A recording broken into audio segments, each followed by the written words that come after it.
बिस्मिल्लाहिर्रहमानिर्रहीम। अस्सलाम वालेकुम। नवीद चौधरी स्वीडन से। दोस्तों, बहुत सारे लोग जो है वो मुझे ये बात पूछते हैं कि नवीद भाई, जब हम जिम जाना चाहते हैं तो हमारे पास एनर्जी नहीं होती। हम फैसला करते हैं कि हम जिम जाएं, लेकिन सारा दिन जब काम करके थके होते हैं तो हमारे पास कोई एनर्जी नहीं होती। या अक्सर जब दिन के किसी भी वक्त हम जिम जाना चाहते हैं तो इरादा कैंसिल हो जाता है, क्योंकि जिसमें एनर्जी नहीं होती। तो मैं आपको एक बड़ी ही अच्छी टिप देना चाहता हूँ। एक सप्लीमेंट होता है प्री वर्कआउट। आप किसी भी सप्लीमेंट की स्टोर पे जाएं तो आप उन्हें कहें कि मुझे प्री वर्कआउट चाहिए। उसमें मुख्तलिफ कंपनियों के मुख्तलिफ प्री वर्कआउट हैं। तो आप किसी भी अच्छी कंपनी का, मैं खास तौर पे प्रेफर करता हूं अमेरिकन कंपनीज को, लेकिन यूरोपियन भी बहुत सारी अच्छी कंपनीज हैं। तो आप उनसे प्री वर्कआउट ले लें। प्री वर्कआउट दो तरह के होते हैं, एक कैफीन के साथ होते हैं और एक कैफीन फ्री होते हैं। तो अगर आपके जिस्म को कैफीन की इंटॉलरेंस है या आप ज्यादा देर रात को लेट ट्रेनिंग करना चाहते हैं तो मैं रिकमेंड करता हूं कि आप कैफीन फ्री प्री वर्कआउट लें। और अगर आप पिछले टाइम या दिन में या सुबह के टाइम अगर आप ट्रेनिंग करना चाहते हैं तो मैं आपको रिकमेंड करता हूं कि आप कैफीन वाला प्री वर्कआउट लें। प्री वर्कआउट जो है उसकी डोज में मैं आपको बता देता हूं कि शुरू में जो है वो आप तकरीबन 1 स्कूप से शुरू करें और आप आहिस्ता आहिस्ता इसको बढ़ा के 1.5 स्कूप कर लें, फिर आप 2 स्कूप ही कर सकते हैं। प्री वर्कआउट का आपको सिर्फ ये फायदा नहीं होगा कि आपको एनर्जी मिलेगी, बल्कि प्री वर्कआउट में जो मौजूद चीजें हैं वो आपको मेंटल फोकस, आपके जिस्म में पंप, आपके फैट बर्निंग में मदद करती हैं, आपके मसल बिल्ड करने में मदद करती हैं और आपको ज्यादा जो रिकवरी है उसको भी बेहतर करती हैं।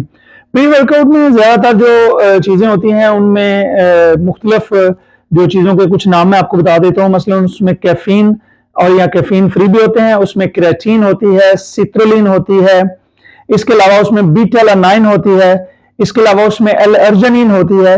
तो ये जितनी भी चीजें, और भी बहुत सारी चीजों का एक क्रेटीन होती है। तो ये जितनी भी चीजें हैं ये आपके जिस्म को एनर्जी देती हैं, आपके मसल बिल्ड करने में, स्ट्रेंथ बिल्ड करने में। अच्छा, बहुत सारे लोग जो है वो सप्लीमेंट के बारे में ये सोचते हैं अगर कि वो थोड़ा सा सप्लीमेंट इस्तेमाल करेंगे तो पता नहीं उनके मसल जो है वो बड़े बड़े हो जाएंगे। तो अक्सर लोग ये कहते हुए सुने जाते हैं, भाई मैंने कोई बहुत बड़े मसल नहीं करने। तो बहुत बड़े मसल करने के लिए आपको बहुत ज्यादा सप्लीमेंट, बहुत ज्यादा खुराक और बहुत ज्यादा ट्रेनिंग चाहिए।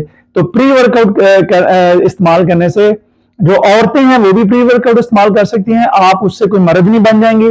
और जो मर्द है वो भी प्री वर्कआउट इस्तेमाल कर सकते हैं, आप उससे कोई बॉडी बिल्डर नहीं बन जाएंगे, बल्कि एक अच्छी फॉर्म, एनर्जी, आप में जो ताकत है वो आएगी, रिकवरी बेहतर होगी। तो लेकिन जिन लोगों को, अगर किसी को जो है ब्लड प्रेशर का मसला है या दिल के कोई अमराज हैं, तो वो लोग जो है वो इस चीज में खासी एहतियात करें। वो इसको इस्तेमाल करने से पहले अपने डॉक्टर से रजू कर लें।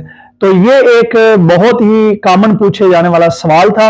आप इस चैनल को सब्सक्राइब कर लें, क्योंकि मैं आपको हेल्थ और फिटनेस की टिप्स देता रहूंगा। और एक आपसे रिक्वेस्ट की, अगर आपने किसी भी चीज के बारे में, किसी भी सप्लीमेंट के बारे में आपने इंफॉर्मेशन लेनी हो तो आप कमेंट में लिखिए। मैं कोशिश करूंगा कि उन तमाम सप्लीमेंट के बारे में सेपरेट छोटे छोटे वीलॉग बना के तो आपको इंफॉर्मेशन दूं। बाकी रहेगी कि इन चीजों के साइड इफेक्ट क्या है। तो अगर आप किसी भी चीज को अब्यूज नहीं करते, अगर आप सिर्फ यूज करते हैं जो उसका रिकमेंडेड तरीका है, तो आपको इनके कोई साइड इफेक्ट नहीं है। मुझे अपनी दुआ में याद रखिए। बहुत शुक्रिया। खुदा हाफिज।